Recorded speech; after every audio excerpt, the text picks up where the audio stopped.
আবু হুরায়রা রাদিয়াল্লাহু তাআলা আনহু বলেন, লা তুসাম্মিহি বিইসমিহি, তুমি মা বাবার নাম ধরে ডাকবা না। ওয়ালা তামশি আমামা, মা বাবার সামনে পথ চলবা না। ওয়ালা তাজলিস ক্বাবলাহু, মা বাবার সামনে কখনো বসবা না, পিছনে বসবা। রাস্তায় হাঁটলে পিছনে হাঁটবা, সামনে হাঁটবা না। নিয়ম হলো বাবার সাথে সন্তান যখন হাঁটবে, দিনের বেলা হাঁটলে সন্তান পিছনে থাকবে, রাতের বেলা হাঁটলে সন্তান সামনে হাঁটবে, যেন বাবার উপর কোনো বিপদ না আসে। ওমর ইবনে জায়েদ রহমতুল্লাহ আলাইকে প্রশ্ন করা হলো, কাইফা বিররু ইবনিকা বিকা, আপনার সন্তান আপনার সাথে কেমন আচরণ করে আপনার কাছে জানতে চাই। তিনি জবাব দিলেন, মা মাশাইতু নাহারান ইল্লা ওয়া হুয়া খালফি ওয়ালা মাশাইতু লাইলান ইল্লা মাশা আমামি। আমি দিনের বেলা যখন পথ চলি আমার সন্তান আমার পিছে থাকে, আর রাতে যখন আমি পথ চলি আমার সন্তান আমার সামনে চলে। আমি যখন দিনের বেলা পথ চলি আমার সন্তান পিছনে থাকে, আর যখন আমি রাতের বেলা পথ চলি আমার সন্তান আমার সামনে হাঁটে। মাইক চললে আমি মাইক ছাড়া ওয়াজ করবো, কিছু করার নাই, আমি পারবো না। আমি আখির দাও না বলি, আমি পারবো না, পারতেছি না। আমি বারবার আমার ভিডিও আছে মাইক নিয়ে, যে কেন আপনারা এত মাইক লাগাবেন চারোদিকে, আমার ওয়াজের সময় এত মাইক দিবেন না চারোপাশে। এ ব্যাপারে আমার বয়ান আছে, আমার দাওয়াত দিয়েন না। এত মাইক দিলে আমার দাওয়াত দিয়েন না, আপনার পায়ে ধরি আমার দাওয়াত দিয়েন না। এত মাইক কেন দিবেন? প্যান্ডেল করছেন কেন? পুরা দুনিয়ার রাতের মানুষের ঘুম নষ্ট করার জন্য প্যান্ডেল করছেন? এত দূরে মাইক লাগাবেন কেন? প্যান্ডেল কেন করছেন সেটা বলেন তো। মাইক লাগাই দেন, যার যা আপনার সবাই বাসায় যান, আমি বয়ান করে দিই, শুনে নেন ঘরে বয়ে বয়ে।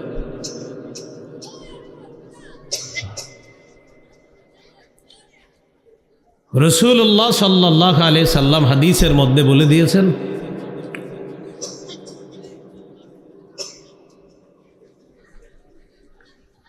মা বাবার সেবা করা, মা বাবার আনুগত্য করা, তাদের নাফরমানি না করা, এই জন্য মা বাবার সাথে কখনো বেয়াদবির চিন্তা না করা। আল্লাহ আমাদেরকে হেফাজত করেন। তো মা বাবা যদি বার্ধক্যে উপনীত হয়, বুড়া বুড়ি হয়ে যায়, বৃদ্ধ বৃদ্ধা হয়ে যায়, তাদের সামনে উফ শব্দটা বলা নিষেধ। বিরক্তি সূচক কোনো শব্দ বলা যাবে না, বিরক্তি প্রকাশ করা যাবে না, এটা নিষেধ। এরপরে আল্লাহ বলেন, ওয়ালা তানহারহুমা, মা বাবাকে ধমক দিবা না। মা বাবাকে ধমক দিবা না, এর দ্বারা উদ্দেশ্য হলো তাদের সামনে কখনো রাগ প্রকাশ করা যাবে না, চেহারার মধ্যে বিরক্তি ভাব আনা যাবে না। তিরমিজির বর্ণনা, আল্লাহ রাসূল সাল্লাল্লাহু আলাইহি ওয়াসাল্লাম বলেন, আবু দাউদের 1536 নম্বর হাদিসের মধ্যে আছে, সালাসু দাওয়াতিন মুস্তাজাবাতুন লা শাক্কা ফিহিন্না, 3 শ্রেণীর দোয়া ফিরিয়ে দেওয়া হয় না, কোনো সন্দেহ নাই 3 ব্যক্তির দোয়া কবুল হয়ে যায়। 1 নম্বর দাওয়াতুল ওয়ালিদ, মা বাবা দোয়া করলে সন্তানের জন্য সেই দোয়া কবুল হয়ে যায়। মুহাদ্দিসিনে কেরাম বলেন, দোয়া যেমন কবুল হয়ে যায় তাদের বদদোয়াও কবুল হয়ে যায়। 2 নম্বর ওয়া দাওয়াতুল মুসাফির, মুসাফিরের দোয়া কবুল হয়ে যায়। 3 নম্বর ওয়া দাওয়াতুল মাজলুম, মাজলুম যখন দোয়া করে তার দোয়া কবুল হয়ে যায়। 3 শ্রেণীর দোয়া কবুল হয়ে যায়, এতে কোনো সন্দেহ নাই। 1 নম্বর মা বাবার দোয়া, 2 নম্বর মুসাফিরের দোয়া, 3 নম্বর মাজলুমের দোয়া। এই 3 শ্রেণীর দোয়া আল্লাহ কবুল করে ফেলে। এর মধ্যে মা বাবা যদি বদদোয়াও করে তার দোয়াও আল্লাহ বদদোয়াও কবুল করে ফেলে। এই জন্য সাবধান, তাদের সামনে কোনো চেহারা এমন না করা যে এতে তারা কষ্ট পায়। তো আল্লাহ বলেন, ওয়ালা তানহারহুমা, মা বাবাকে কখনো ধমক দিবা না। এরপর আল্লাহ তাআলা বলেন, ওয়াকুল্লাহুমা কওলান কারীমা, তাদের সাথে নম্র আচরণ করবা, উত্তম আচরণ করবা। সহিহ মুসলিমের বর্ণনা 2551 নম্বর হাদিসের মধ্যে আল্লাহ রাসূল সাল্লাল্লাহু আলাইহি ওয়াসাল্লাম বলেন, কোন সন্তান তার মা বাবা যদি তার কাছে বার্ধক্যে উপনীত হয়, মা বাবার 2 জন অথবা 2 জনের একজন যদি বুড়া বুড়ি হয়ে যায়, নবী বলেন, রগিমা আনফু সুম্মা রগিমা আনফু, ওই ব্যক্তি ধুলোয় দূষিত হোক, ওই ব্যক্তির নাক ধুলোয় দূষিত হোক, ওই ব্যক্তি ধ্বংস হোক, ওই ব্যক্তি ধ্বংস হোক, ওই ব্যক্তি হতভাগা। নবীজির সাহাবীরা বলেন, হুজুর কে হতভাগা? ফাকালা রাসূলুল্লাহ সাল্লাল্লাহু আলাইহি ওয়াসাল্লাম, মান আদরাকা ইনদাহু আবাওয়াইহিল কিবার, যার কাছে তার মা বাবা বার্ধক্যে উপনীত হয়, তার মা বাবা দুইজনের একজন অথবা দুইজন যদি বার্ধক্যে পৌঁছে যায়, ফালাম ইয়াদখুলিল জান্নাহ, ওই ব্যক্তি মা বাবার সেবা করার মাধ্যমে যদি জান্নাতে প্রবেশ করতে না পারে, আল্লাহ নবী বলেন সে ধ্বংস হোক, তার নাকটা ধুলোয় দূষিত হোক, বলি নাউজুবিল্লাহ। আপনার আব্বা আম্মা বৃদ্ধ বৃদ্ধা হয়েছে, আপনি তাদের সেবা করার মাধ্যমে জান্নাত কামাই করতে পারেন নাই, রসুল সাল্লাল্লাহু আলাইহি সাল্লাম বলেন এই ব্যক্তি হতভাগা, এই ব্যক্তি হতভাগা, এই ব্যক্তি হতভাগা। যে ব্যক্তির মা বাবা বৃদ্ধ বৃদ্ধা হয়েছে আর তাদের সেবা করে সে জান্নাত কামাই করতে পারল না, সে হতভাগা, সে হতভাগা, সে হতভাগা। আল্লাহ আমাদেরকে হতভাগা হওয়া থেকে হেফাজত করেন। তো 1 নাম্বার উফ বলা যাবে না, 2 নাম্বার ধমক দেওয়া যাবে না, 3 নাম্বার নরম সুরে কথা বলা, ভদ্রভাবে কথা বলা। 4 নাম্বার ওয়াকফিদ লাহুমা জানাহাদ্দুল্লি মিনার রহমা, আল্লাহ তাআলা বলেন মা বাবার সামনে দয়ার ডানা বিছিয়ে দিবা, নম্র আচরণের মাধ্যমে তাদের সামনে তুমি বিনয় প্রকাশ করবা। নম্র আচরণের মাধ্যমে মা বাবার সামনে তুমি বিনয় প্রকাশ করবা। 5 নাম্বার ওকুর রব্বির হামহুমা কামা রব্বায়ানি সগীরা, তুমি আল্লাহর কাছে দোয়া করবা, বলবা হে আমার রব, আমার মা বাবা যেমন শৈশবে আমাকে লালন পালন করেছে, ঠিক তেমনিভাবে আমার মা বাবার প্রতি আপনি দয়া করেন, তারা যেমন আমার ছোটবেলা লালন পালন করছে। এটা আল্লাহর কাছে দোয়া করা। এমন একজন নেককার সন্তান দুনিয়াতে রাইখা যাবেন যে সন্তান আপনার জন্য দোয়া করবে। সূরা লাহাবের 2 নম্বর আয়াতে আছে, মা আগনা আনহু মালুহু ওয়া মা কাসাব। বদর যুদ্ধের 7 দিন পর আবু লাহাবের গলার মধ্যে গুটি বসন্তের রোগ হয়। রোগ হওয়ার পর আবু লাহাব এই রোগে মারা যায়, সন্তানরা পালায়া যায়। না জানি বসন্ত রোগ আমাদের শরীরের মধ্যে আসতে পারে, সন্তানরা পালায় গেছে। 3 দিন পর্যন্ত লাশ পড়ে আছে, পচে যায়, কেউ লাশের কাছে আসে না, সন্তানদেরকে খোঁজ দেওয়া হয়। খবর দেওয়ার পর সন্তান আসছে, আসার পর তৃতীয় আরেকজনের মাধ্যমে বাবার লাশটা মক্কার উঁচু ভূমির মধ্যে নিয়ে যায়। দূর থেকে গর্ত করে লাঠি দিয়ে ধাক্কাইতে ধাক্কাইতে আবু লাহাবের সন্তানরা লাশটা গর্তের মধ্যে ফেলে রেখে আসে। আল্লাহ বলেন মা আগনা আনহু মালুহু ওয়া মা কাসাব, আবু লাহাবের সম্পদ এবং সন্তান তার কোনো কাজে আসে নাই। ঈমান নাই, মৃত্যুর পরে তার সন্তান সম্পদ কিছু কাজে আসে নাই। একটা সন্তান রেখে যাবেন যে আপনার জন্য দোয়া করবে। আবু দাউদের হাদিস 2880 নম্বর হাদিস, 2880। ক্বালা রাসূলুল্লাহি সাল্লাল্লাহু আলাইহি ওয়াসাল্লাম, ইযা মাতাল ইনসানু ইনকাতা আনহু আমালুহু ইল্লা মিন সালাসা, ইল্লা মিন সাদাকাতিন জারিয়াতিন আও ইলমিন ইউনতাফাউ বিহি। নবীজি বলেন মানুষ যখন মারা যায় আমলের সুযোগ বন্ধ হয়ে যায়, 3টা আমল বাকি থাকে। 1 নাম্বার সদকায়ে জারিয়া, 2 নাম্বার আও ইলমিন ইউনতাফাউ বিহি, এমন ইলম যে ইলমের মাধ্যমে উপকৃত হওয়া যায়। 3 নাম্বার আওয়ালাদিন সালিহিন ইয়াদউ লা, এমন একজন নেককার সন্তান যেই সন্তান তার মা বাবার জন্য দোয়া করে, রব্বির হামহুমা কামা রব্বায়ানি সগীরা। একটা নেককার সন্তান দুনিয়াতে রাখা যায়। এই 3টা জিনিস মৃত্যুর পর কাজে আসে, আর মানুষের আমলের সুযোগ সব বন্ধ হয়ে যায়। 3টা জিনিস শুধু কাজে আসে, এর মধ্যে একটা হলো সদকায়ে জারিয়া, আরেকটা হলো উপকারী এলেম, আরেকটা হলো এমন সন্তান যে সন্তান মা বাবার জন্য দোয়া করে। দেখেন যাদের মা বাবা মারা গেছে তাদের জন্য যদি আপনি বলেন আল্লাহ আপনি আমার আব্বা আম্মাকে ক্ষমা করে দেন, মাফ করে দেন, আপনার এই দোয়ার কারণে আল্লাহ আপনার মা বাবার একটা মর্যাদা বাড়ায় দেন। মুসনাদে আহমদ হাদিসের কিতাব, এই কিতাবের 10,618 নম্বর হাদিস। ক্বালা রাসূলুল্লাহি সাল্লাল্লাহু আলাইহি ওয়াসাল্লাম, ইন্নাল্লাহা লা ইয়ারফাউদ দারাজাতা লিল আবদিস সালিহি ফিল জান্নাহ, আল্লাহ তাআলা নেককার বান্দার মর্যাদা জান্নাতের মধ্যে বাড়ায়া দেয়। বান্দা আল্লাহকে বলে, আল্লাহ আমার মর্যাদা কেন বাড়লো? আমি তো জান্নাতের মধ্যে একটা স্থানের মধ্যে ছিলাম, আল্লাহ আপনি আমার মর্যাদা কেন বাড়ায়া দিলেন?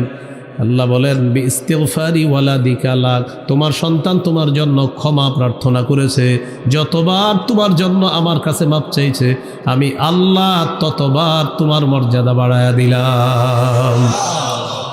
মৃত মা বাবার জন্য যতবার দোয়া করবেন ততবার তাদের মর্যাদা আল্লাহ বাড়ায়। তাহলে চিন্তা করেন কতবার আপনার মৃত আব্বা আম্মার জন্য দোয়া করা দরকার। হ্যাঁ, বেশি থেকে বেশি দোয়া করবেন, আল্লাহ তৌফিক দান করেন। মৃত মা বাবার পক্ষ থেকে সদকা করবেন, এটাও আল্লাহ কবুল করেন। যেমন আপনার 10 টাকা সদকা করার সামর্থ্য আছে দৈনিক, 5 টাকা 5 টাকা ভাগ করবেন। 10 টাকা আল্লাহ আমি আমার পক্ষ থেকে দিলাম, 10 টাকা আমার মৃত মা বাবার পক্ষ থেকে আমি সদকা করলাম, এটা আল্লাহ কবুল করে নিন। সহিহ বুখারীর বর্ণনা, 1388 নম্বর হাদিসের বর্ণনা। এই হাদিসের মধ্যে আছে, এক সাহাবী রাসূল সাল্লাল্লাহু আলাইহি সাল্লামের কাছে আসছে, আসার পর বললেন, ইন্না উম্মি উকতুতিলাত নাফসুহা ইয়া রাসূলুল্লাহ, ইয়া রাসূলুল্লাহ, আমার আম্মা হঠাৎ মারা গেছে। আমার বিশ্বাস আমার আম্মা যদি জীবিত থাকতেন আমার আম্মা সদকা করতেন, তিনি যদি কথা বলতে পারতেন তিনি সদকা করতেন। আমি আপনার কাছে জানতে চাই, আমি যদি আমার মায়ের পক্ষ থেকে সদকা করি তাহলে সদকাটা কবুল হবে কিনা? সাহাবী বললেন, হুজুর, আমি যদি আমার মায়ের পক্ষ থেকে সদকা করি, হাল্লাহা আজরুন ইন তাসাদদাকতু আনহা, আমি আমার মায়ের পক্ষ থেকে সদকা করলে কবুল হবে কিনা? নবীজি বললেন, অবশ্যই আল্লাহ কবুল করে নিবেন। এই জন্য সবসময় জীবিত মা বাবা যারা আছে তাদের জন্য শুকরিয়া আদায় করবেন, যারা জীবিত আছে তাদের প্রতি কৃতজ্ঞ থাকবেন। সূরা লোকমানের 14 নম্বর আয়াতে আল্লাহ বলেন, ওয়াসাইনাল ইনসানা বিওয়ালিদাইহি, আমি মানুষকে হুকুম করলাম তারা যেন তাদের মা বাবার সেবা করে। হামালাতহু উম্মুহু ওয়াহনান আলা ওয়াহনিন, মা তার সন্তানকে পেটে ধারণ করেছে কষ্টের পর কষ্ট সহ্য করে। ওয়া ফিসালুহু ফি আমাইন, মা তার সন্তানের দুধ ছাড়িয়েছে 2 বছরে, 2 বছরে সন্তানের দুধ ছাড়ানো হয়। আল্লাহ বলেন, আনিশকুরলি ওয়ালি ওয়ালিদাইক, অতএব তুমি আমার শুকরিয়া আদায় করো আর তোমার মা বাবার প্রতি তুমি কৃতজ্ঞ থাকবা। মা বাবার শুকরিয়া আদায় করার হুকুম আল্লাহ। আল্লাহ বলেন, আমি যেহেতু দুনিয়াতে আনলাম তাই আমার প্রতি কৃতজ্ঞ থাকবা, আর তোমার মা বাবার মাধ্যমে দুনিয়াতে আনলাম তাদের প্রতিও তুমি সারা জীবন কৃতজ্ঞ থাকবা। আল্লাহ কথাগুলা মনে রাখার তৌফিক দান করেন। গুরুত্বপূর্ণ একটা কথা, মা বাবা যদি নাফরমানি করতে বলে তখন কি করবেন? কি করতে বলে বলেন? নাফরমানিমূলক কথা বলেন। যদি মা বাবা বলে সেই কথা ভদ্রতার সাথে প্রত্যাখ্যান করতে হবে, উগ্র আচরণ করা যাবে না। তাহলে মা বাবা যদি নাফরমানি করতে বলে সেই নাফরমানিমূলক কথাটা প্রত্যাখ্যান করতে হবে, উগ্র আচরণ করা যাবে না। সূরা লোকমানের 15 নম্বর আয়াতে আল্লাহ বলেন, ওয়া ইন জাহাদাকা আলা আন তুশরিকা বি মা লাইসা লাকা বিহি ইলমুন ফালা তুতি'হুমা ওয়া সাহিবহুমা ফিদ দুনিয়া মা'রুফা। তোমার মা বাবা যদি তোমাকে বাধ্য করে আমি আল্লাহর সাথে নাফরমানি করার জন্য, শিরিক করার জন্য, মা বাবার এই নাফরমানিমূলক কথাটা তুমি মানবা না। ওয়া সাহিবহুমা ফিদ দুনিয়া মা'রুফা, যতদিন দুনিয়াতে থাকবা ততদিন মা বাবার সামনে সদ্ভাব বজায় রাখবা, তাদের সাথে উত্তম আচরণ করবা। এই এলাকা থেকে আপনার আব্বা আম্মা আপনাকে বলল তুই মাজারে সেজদা দিবি, এটা আপনারে বলছে, তা আপনি ভদ্রভাবে বলবেন, আব্বা না আমি এটা পারবো না, যা তুই আমার ঘর থেকে বের হয়ে যা। বের হয়ে যাবেন, কিন্তু ভদ্রভাবে বলবেন আমি পারবো না, তুই আর আমার সামনে কখনো আসবি না, চলে যাবেন কোথাও। কিন্তু সেখানে যাওয়ার পরেও আপনার এই মা বাবার খোঁজ রাখতে হবে। আপনার ফোন দিয়ে, ফোন যদি ডাক করে না ধরে আরেকজনের মাধ্যমে খোঁজ নেবেন, খোঁজ নিয়ে তো আমার আব্বা আম্মার চাল ডাল আছে কিনা। তারা যদি আপনার সাথে কথা নাও বলে তাও ওই মা বাবার চাল ডাল খাবার আপনার ব্যবস্থা করতে হবে। যদিও তারা নাফরমানির কথা বলছে, কথাটা তো মানবেন না ঠিক, কিন্তু ভদ্র তার সাথে এটা প্রত্যাখ্যান করবেন আর সারা জীবন তাদের সাথে সদ্ভাব বজায় রাখার চেষ্টা করবেন। এমনকি তারা যদি অমুসলিমও হয় তাদের দায়িত্ব আপনি পালন করতে হবে। তাহলে কি শিখলাম? নাফরমানিমূলক কথা বললে কথাটা মানা যাবে না ঠিক, কিন্তু তাদের সাথে কোনো অভদ্র আচরণও করা যাবে না, সদ্ভাব বজায় রাখতে হবে সারা জীবন। নবীজির একজন সাহাবী নাম সাদ রাদিয়াল্লাহু তাআলা, তিনি মুসলমান হইলেন। তার আম্মা রাগ করছে, তুই কেন মুসলমান হইলি, মানে ছেলে মুসলমান হওয়াতে মা রাগ করছে, মা হলো অমুসলিম। মা তার সন্তানকে বললেন, তুই যদি মুহাম্মদকে অস্বীকার না করস আমি খাবার খাবো না। নাউজুবিল্লাহ পড়েন। ওয়াল্লাহি লা আত'আমু তা'আমান ওয়ালা আশরাবু শারাবা হাত্তা আমুতা আও তাকফুরা বিমুহাম্মাদিন সাল্লাল্লাহু আলাইহি ওয়াসাল্লাম। আল্লাহর কসম আমি পানাহার করব না, হয়তো আমি মারা যাব, নয়তো তুই মুহাম্মদকে অস্বীকার করবি। নাউজুবিল্লাহ পড়েন। সাদ রাদিয়াল্লাহু তাআলা টেনশনে পড়ে গেলেন, আম্মা তো খাবার খায় না, কি করব এখন? আল্লাহ তাআলা সূরা আনকাবুতের ৮ নম্বর আয়াত নাজিল করে জানায়া দিলেন, বিদুর্মী মা বাবার সাথে তুমি কেমন আচরণ করবা জানায়া দিস। ওয়া ইন জাহাদাকা লিতুশরিকা বি মা লাইসা লাকা বিহি ইলমুন ফালা তুতি'হুমা। তোমার মা বাবা যদি আমার সাথে শিরিক করার আদেশ করে, মা বাবার এই কথাটা তুমি মানবা না। উগ্রতার সাথে না, কি ভদ্রতার সাথে, ভদ্রতার সাথে তাদের এই কথাটা তুমি মানবা না। তো সাদ রাদিয়াল্লাহু তাআলা তার আম্মাকে বলে দিলেন, আম্মা আপনি যদি 100 বার মারা যান, 100 বার জিন্দা হন, আমি ভদ্রভাবে আপনার এই হুকুম পালন করতে পারবো না, আমি মুহাম্মদ সাল্লাল্লাহু আলাইহি সাল্লামকে অস্বীকার করতে পারবো না। এটা জানায়া দিলেন। মা বাবাকে কখনো অভিশাপ দিবেন না। বলেন কি দিবেন না? قال رسول الله صلى الله عليه وسلم لعن الله من لعن والدا। নবীজি বলেন, যে ব্যক্তি তার মা বাবাকে অভিশাপ দেয় আল্লাহ তাআলা তাকে অভিশাপ দেয়। যে ব্যক্তি তার মা বাবাকে অভিশাপ দেয় আল্লাহ তাকে অভিশাপ দেয়। যে ব্যক্তি তার মা বাবাকে অভিশাপ দেয় আল্লাহ তাআলা তাকে অভিশাপ দেয়। বুঝে আসছিল? ওয়ালা'আনাল্লাহু মান আওয়া মুহদিসা। কোন ব্যক্তি যদি কোনো বেদাতিকে আশ্রয় প্রশ্রয় দেয় আল্লাহ তাকে অভিশাপ দেয়।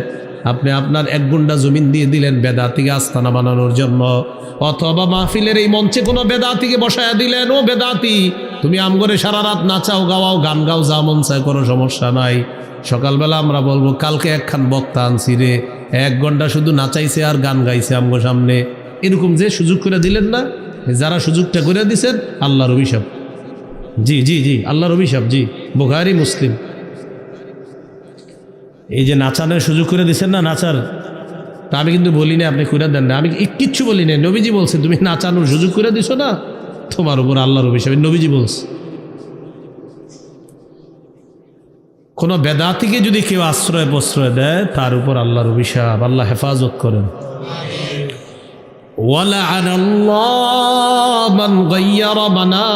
আর কেউ যদি জমিনের নিশানা পরিবর্তন করে দেয় তার উপর আল্লাহর অভিশাপ।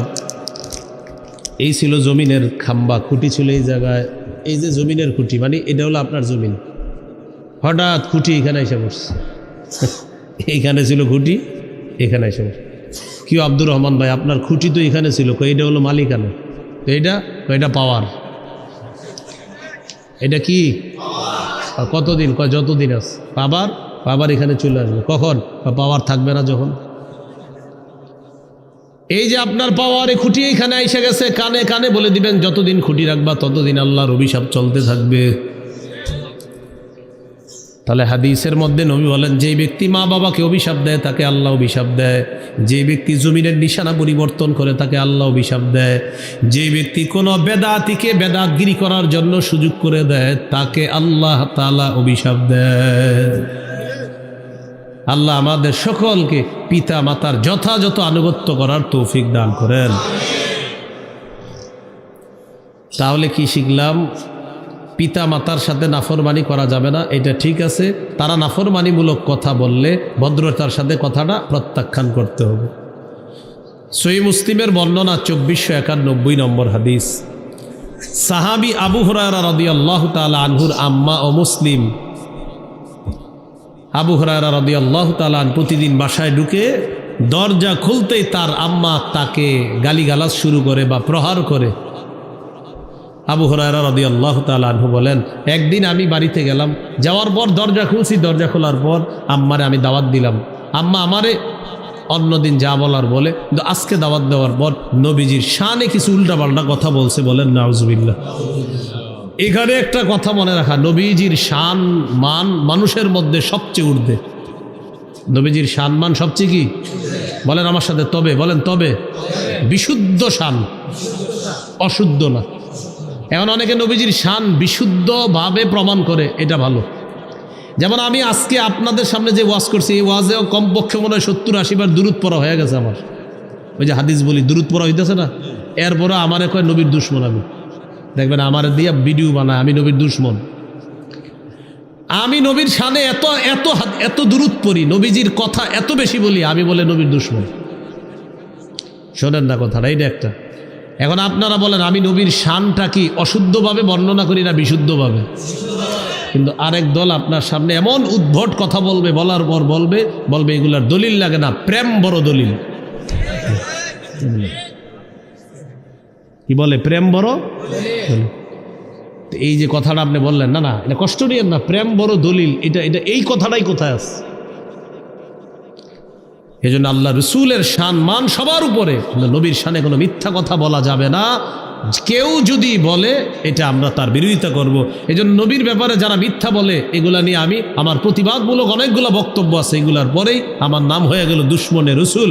অথচ রসুল বললেন আমার ব্যাপারে যদি কেউ একটা মিথ্যা কথা বলে, ও যেন তার আসনটা জাহান্নামের ঠিকানা বানায় নেয়। নবী বলছেন, সেই নবীর ব্যাপারে যারা মিথ্যা বলল, আমি নবীর পক্ষে কথা বললাম যে আমার হাবিবের শানে কোনো মিথ্যা কথা এটা আমি সইব না। এক বক্তব্য আছে, আমার রক্ত কতদিন দুনিয়াতে বাঁচবো আমি জানি না, শেষ রক্তের ফোঁটা থাকা পর্যন্ত আমার নবীর ব্যাপারে কেউ মিথ্যা বলবে আর আমি চুপ থাকবো, এটা হতেই পারে না। এই বয়ান দেওয়ার পরে আমার নাম হইল দুশ্মনে রসুল। এটা কি দুশ্মন হইলাম না আশেক হইলাম? আমার নবীর শানে কি উল্টা পাল্টা বলবে, এটা তো এশকের পরিচয়। আমনে উল্টা পাল্টা আজাইরা ইচ্ছা মতো বললেন আর বললেন ভাই এটা হলো নবী প্রেম, অর্থাৎ গাঁজাখুরি কিছু বক্তব্য দিয়ে নবী প্রেম প্রমাণ করলেন আপনি। অথচ এটা কোরআনেও নাই, সুন্নাহে নাই, হাদিসে নাই। আরে আবু বকর, ওমর, ফারুক, ওসমান গনি, আলী রাদিয়াল্লাহু তাআলা আনহুম, তাদের চেয়ে বড় আশেক তো আমরা হতে পারি নাই, হওয়া সম্ভব না কোনোদিন। যেমন এক জায়গায় আমি একটা বয়ান দিছি যে ভাই কারা কারা আশেক হতে চান, তো সবাই হাত তুলতে বলছে আমরা সবাই চাই। তো আমি বললাম আশেক হওয়ার জন্য একটা কাজ বেশি বেশি করতে হবে। তো সবাই ভাবছে কি আমি ওনাদেরকে না জানি কি বলি, মনে হয় বলবো যে একটু নাচেন, এরকম কিছু।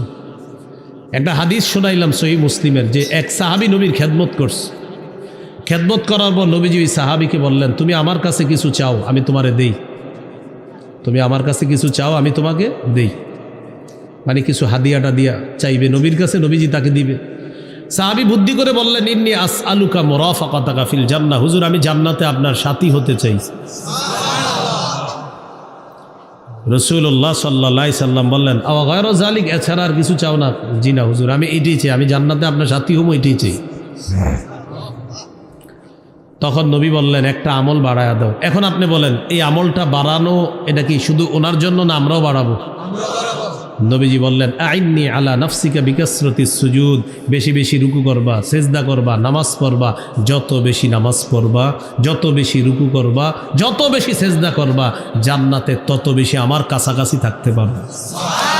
অথচ একদল মানুষ বলতেছে নামাজ রোজা না করলে আমার মধ্যে নবী প্রেম আছে। নবী বলতেছে নামাজ পড়ো, তাহলে আমার কি বলতেছে দেখেন, আমার কাছে থাকবা নামাজ ছাড়লে না পড়লে। অথচ বলতেছে নামাজ না পড়লেও নবী প্রেম। এটা কিভাবে হলো? নবীজি বলতেছেন তুমি নামাজ পড়ো, জান্নাতে আমার কাছে থাকবা। তাহলে কি শিখলাম? নামাজ ছেড়ে নবী প্রেম না নামাজ ধরে নবী প্রেম? এই বয়ান দিলাম, আমারে বইলা ফেললো এই দুশ্মন।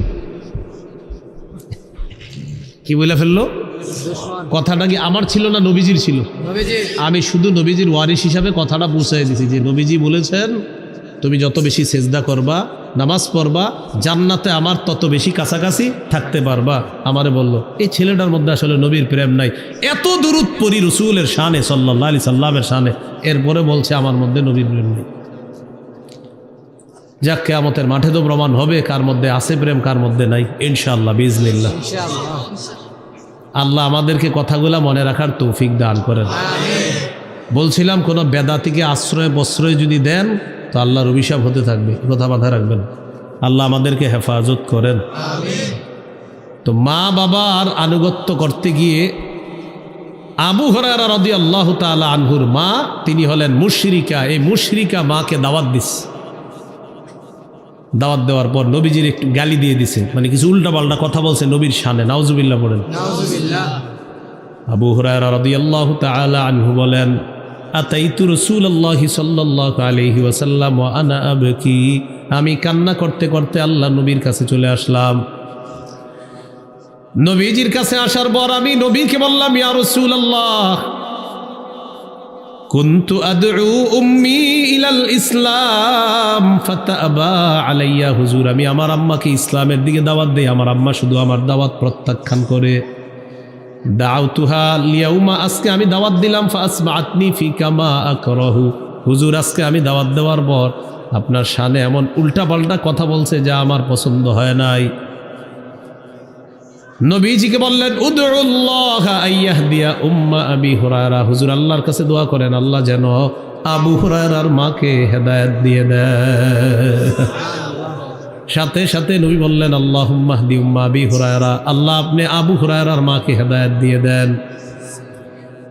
আবু হুরায়রা রাদিয়াল্লাহু তাআলা আনহু বলেন, ফাখরাজতু মুস্তাবশিরান বিদাওয়াতি রাসূলিল্লাহি সাল্লাল্লাহু আলাইহি ওয়াসাল্লাম, আমি আল্লাহ রসুলের এই দোয়ার কারণে সুসংবাদ গ্রহণ করার জন্য তাড়াতাড়ি বাড়ির দিকে রওনা করলাম।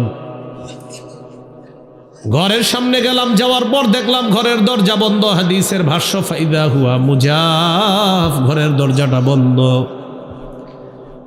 ভিতর থেকে আওয়াজ আসছে, কে? আবু হুরায়রা। মাকানা কিয়া আবা হুরায়রা, ও আবু হুরায়রা, যেখানে আছো সেখানেই দাঁড়িয়ে থাকো। নরম নরম নরম কণ্ঠ, সুবহানাল্লাহ। আবু হুরায়রা বলেন, সামিআতু খদখদাতাল মা, কান লাগায়া শুনি পানির কলকল আওয়াজ। আলহামদুলিল্লাহি কাফা ওয়া সালামুন আলা ইবাদিহিল্লাযীনা ইসতাফা।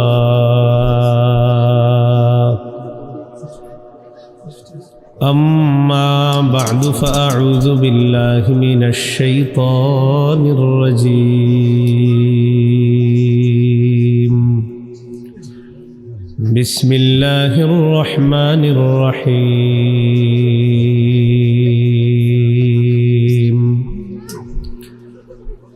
وقضى ربك ألا تعبدوا إلا إياه وبالوالدين إحسانا. إما يبلغن عندك الكبر أحدهما أو كلاهما فلا تقل لهما أف ولا تنهرهما وقل لهما قولا كريما واخفض لهما جناح الذل من الرحمة وقل رب ارحمهما كما ربياني صغيرا. ربكم أعلم بما في نفوسكم إن تكونوا صالحين فإنه كان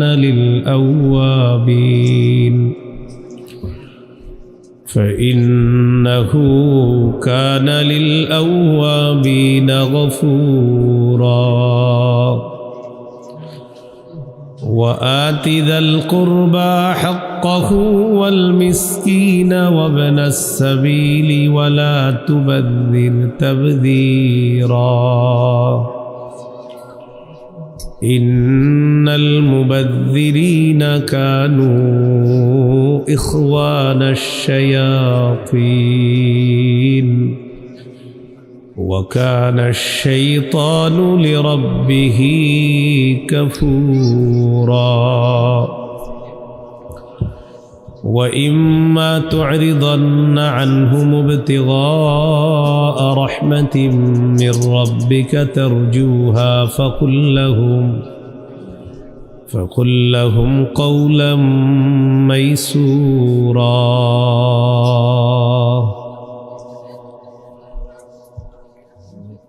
إن ربك يبسط الرزق لمن يشاء ويقدر إنه كان بعباده خبيرا بصيرا اللهم صل على محمد وعلى آل محمد كما صليت على إبراهيم وعلى آل إبراهيم إنك حميد مجيد اللهم بارك على محمد وعلى آل محمد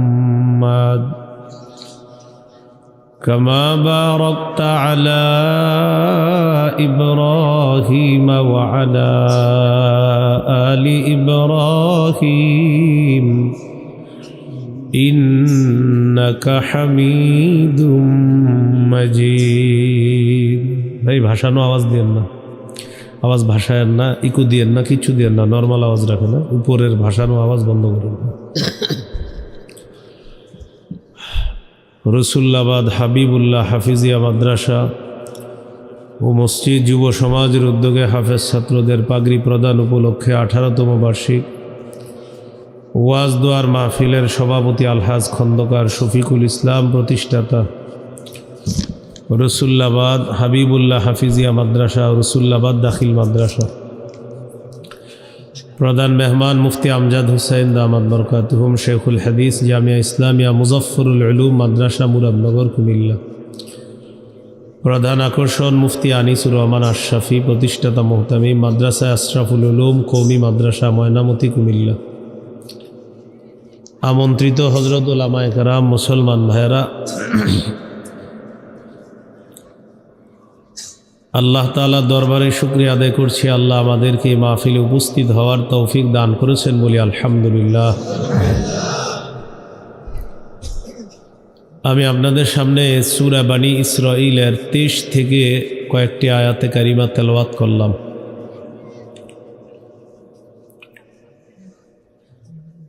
এই আয়াতগুলোর মধ্যে আল্লাহ তাআলা গুরুত্বপূর্ণ কিছু আলোচনা করেছেন।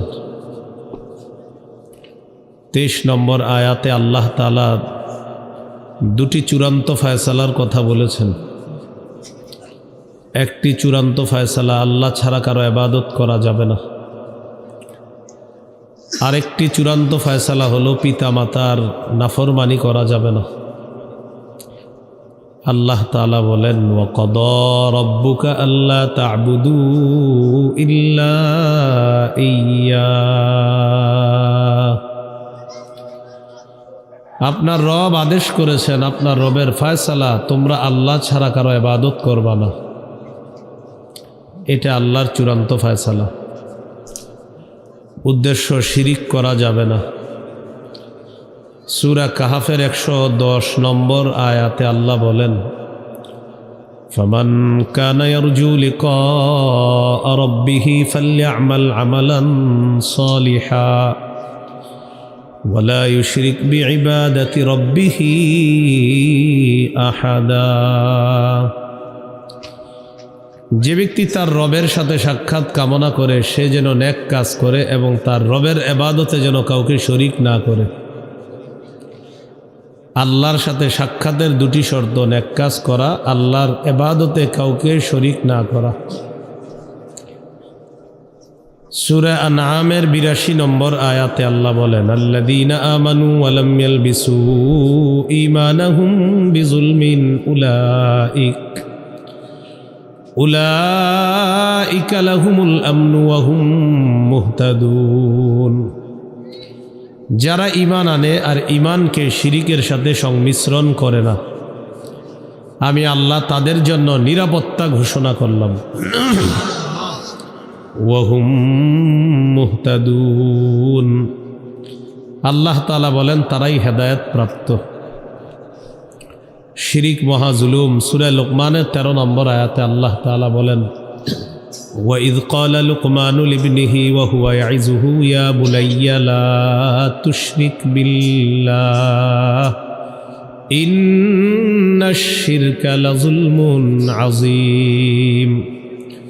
স্মরণ করুন ওই সময়কে যখন লোকমান তার সন্তানকে বললেন, হে প্রিয় সন্তান, তুমি আল্লাহর সাথে শিরিক করো না, শিরিক মহা জুলুম। শিরিক কি? মহা জুলুম। তুমি আল্লাহর সাথে শিরিক করো না, এটা নিষেধ করে দিলেন। শিরিক মহা জুলুম। একটা বাবা হিসাবে সন্তানকে সবচেয়ে শ্রেষ্ঠ উপদেশের মধ্যে একটা হলো সন্তানকে বলা, তুমি আল্লাহর সাথে শিরিক করো না। সূরা বাকারার 54 নম্বর আয়াতে আছে, আল্লাহ বলেন, ইয়া কওমি ইন্নাকুম যালামতুম আনফুসাকুম বিত্তিখাযিকুমুল ইজলা। মুসা নবী তার জাতিকে ডেকে বললেন, হে আমার সম্প্রদায়, তোমরা বাছুর উপাস্য বানানোর মাধ্যমে, শিরিক করার মাধ্যমে তোমরা নিজেরা নিজেদের উপর জুলুম করলা, নিজেদের প্রতি জুলুম করলা। নাউযুবিল্লাহ। বাছুরকে উপাস্য হিসাবে গ্রহণ করে তোমরা নিজেদের প্রতি জুলুম করেছ। তো এখানে আপনার শিরিক করা, এটা হলো জুলুম। আল্লাহ আমাদেরকে শিরিক নামক গর্হিত কাজ করার চিন্তা করা থেকেও হেফাজত করেন। কিছু শিরিক আছে লোক দেখানো ইবাদত, এগুলাও শিরিক। হাদিসের একটা কিতাব আছে নাম বুলুগুল মারাম। এই কিতাবের 440 নম্বর হাদিস। قال رسول الله صلى الله عليه وسلم إن أخوف ما أخاف عليكم الشرك الأصغر الرياء।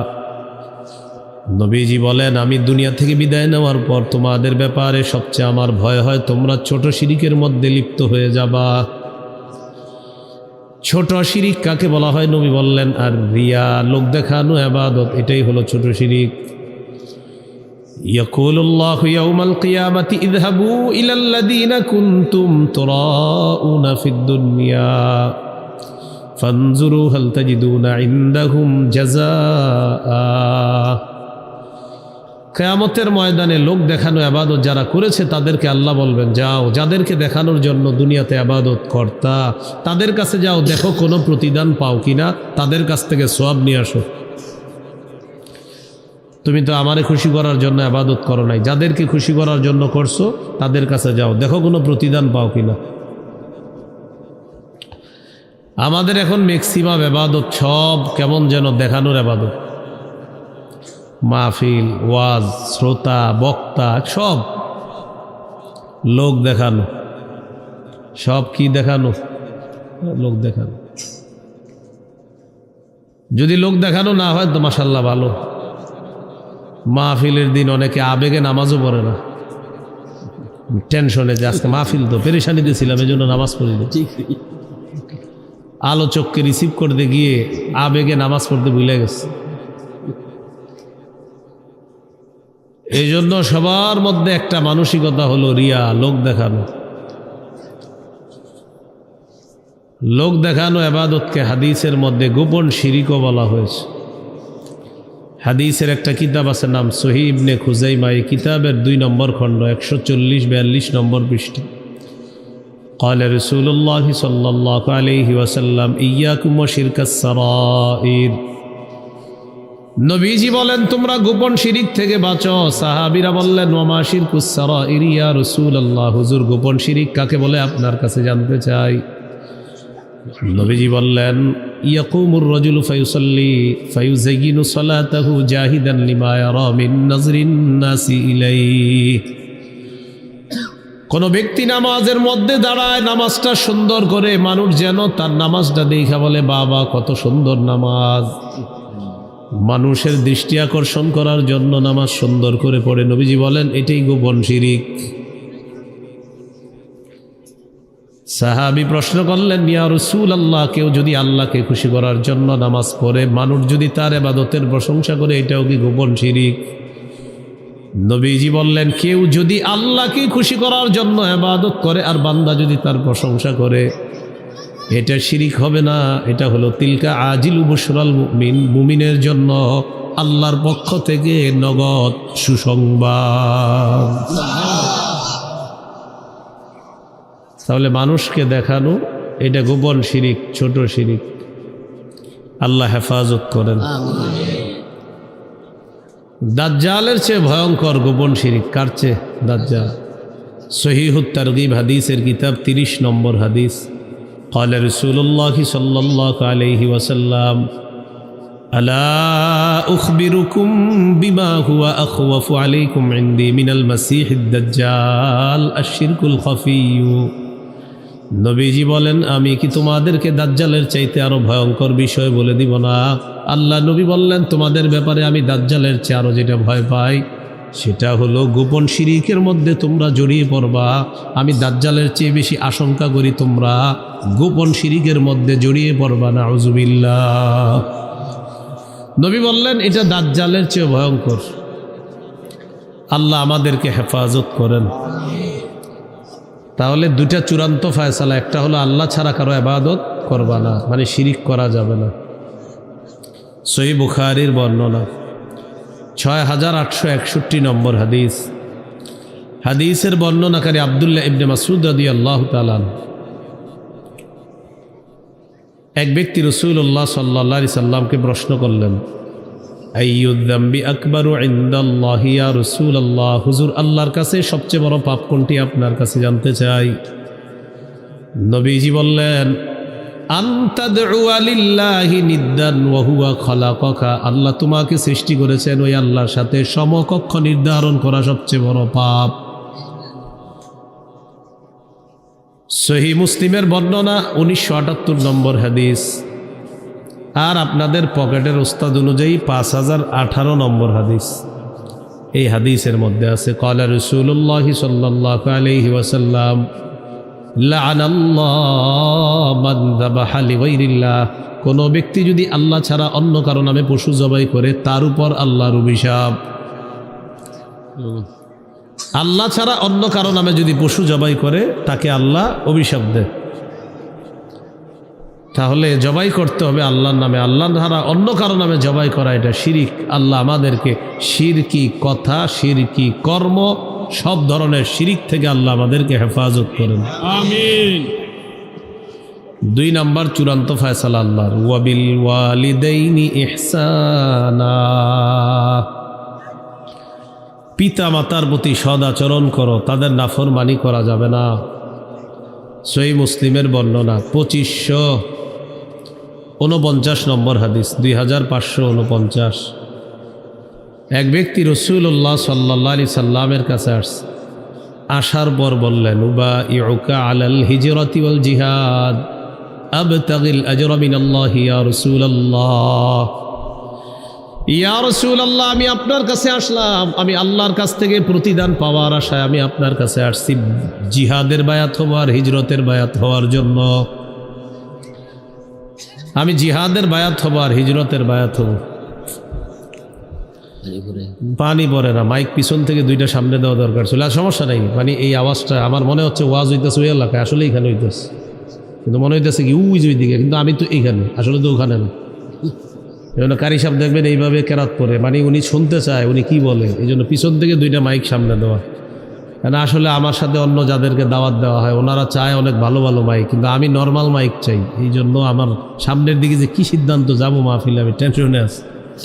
আবার মাহফিলের নিয়ম নীতি থাকে, বক্স থাকবে না, মনিটর থাকবে না, মাইক পুরা দুনিয়া ফাটানো যাবে না, 2-3টা নর্মাল মাইক হবে, তাহলে ওয়াজে যাই। এই কিন্তু এখন অন্যরা চায় যে না, ফাটাইতে হবে পুরা এলাকা, কি করা। কিন্তু এটা আমার কষ্ট হয়, মারাত্মক কষ্ট হয়। এই যে আমার মনে হইতেছে অন্যদিকের আওয়াজ, পিছন থেকে 2টা মাইক দিবে তাহলে আবার ঠিক আছে, আপনার কান হয়ে আওয়াজ সামনে যাবে। তো এটা মনে হচ্ছে অন্য এলাকায় ওয়াজ হইতেছে, আসলে ওয়াজ হইতেছে এইখানে। তো যাই হোক, খায়রাম কি করা, সবাই চলতেছে এমনি, সবাই চায় ফাটাক, আমি তো ফাটানোর পক্ষে না। তো আল্লাহ তাআলা বলেন, বাকি মাসালাও মনে হয় আমার পক্ষে কথা বলবে। কে মাসালা আমার পক্ষে কথা বলবে সম্ভবত।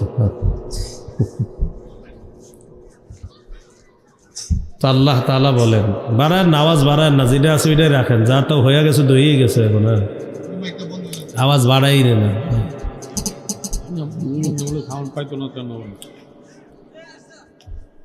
তো 2 নাম্বার, পিতা মাতার সেবা করা, তাদের নাফরমানি না করা। এক ব্যক্তি রাসূলুল্লাহ সাল্লাল্লাহু আলাইহি সাল্লামের কাছে এসে বললেন, উবাইউকা আলাল হিজরাতি ওয়াল জিহাদ আবতাগিল আজরা মিনাল্লাহ। ইয়া রাসূলুল্লাহ, আমি আপনার কাছে আসছি, আমি জিহাদের বায়াত হব আর হিজরতের বায়াত হওয়ার জন্য আসছি।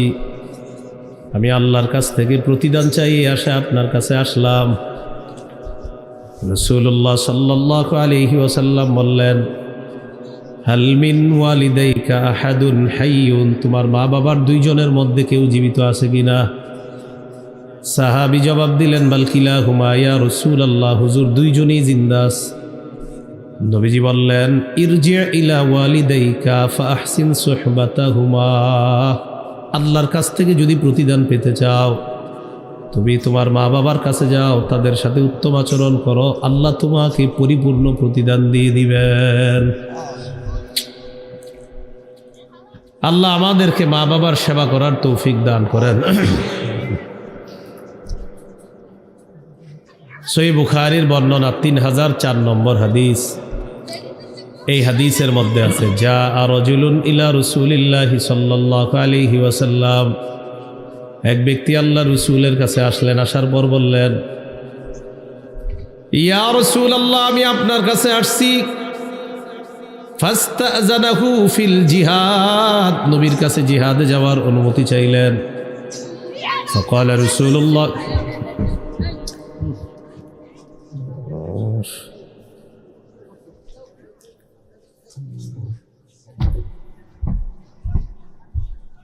রাসূলুল্লাহ সাল্লাল্লাহু আলাইহি সাল্লাম বললেন, তোমার মা বাবার কেউ জিন্দা আছে?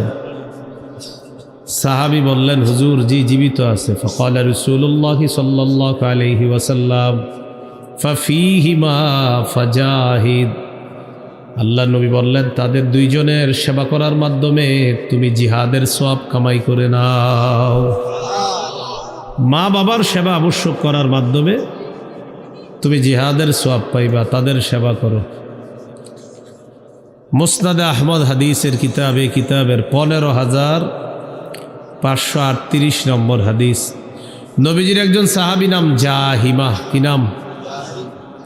এই জাহিমা রাসূল সাল্লাল্লাহু আলাইহি সাল্লামের কাছে আসছে। আসার পর নবীজিকে বললেন, ইয়া রাসূলুল্লাহ, আরাদতু আন আগযুয়া ওয়া ক্বাদ জিতুকা আস্তাশিরুকা ইয়া রাসূলুল্লাহ। ইয়া রাসূলুল্লাহ, আমি আপনার কাছে আসছি পরামর্শ চাওয়ার জন্য, আমি জিহাদে যাইতে চাই। নবীজি বললেন, হাল্লাকা মিন উম্মিন, তোমার মা আছে কিনা? সাহাবী জবাব দিলেন, জি হুজুর, আমার মা আছে। ফাকাল রাসূলুল্লাহ সাল্লাল্লাহু আলাইহি ওয়াসাল্লাম, ফালজামহা, তুমি মায়ের সেবা করা আবশ্যক করে নাও। ফাইন্নাল জান্নাতা তাহতা রিজলাইহা, মায়ের 2 পায়ের নিচে আল্লাহর জান্নাত। মায়ের 2 পায়ের নিচে জান্নাত। তাহলে পিতা মাতার আনুগত্য করা, তাদের সেবা করা। আল্লাহ আমাদেরকে মা বাবার সেবা করার তৌফিক দান করেন। সূরা বনী ইসরাঈলের 23 নম্বর আয়াতে 2টি চূড়ান্ত ফয়সালা, একটা আল্লাহ ছাড়া কারো ইবাদত করা যাবে না, আর একটা হলো মা বাবার সেবা করা, তাদের আনুগত্য করা। আল্লাহ তৌফিক দান করেন। এরপরে আল্লাহ বলেন, তোমার মা বাবা 2 জনের একজন অথবা 2 জন যদি তোমার কাছে বার্ধক্যে উপনীত হয়, ইম্মা ইয়াবলুগান্না ইনদাকাল কিবারা আহাদুহুমা আও কিলাহুমা ফালা তাকুল লাহুমা উফফিউ ওয়ালা তানহারহুমা ওয়া কুল লাহুমা কাওলান কারীমা। আল্লাহ তাআলা বলেন, তোমার মা বাবার 2 জন অথবা 2 জনের একজন যদি তোমার কাছে বার্ধক্যে উপনীত হয়,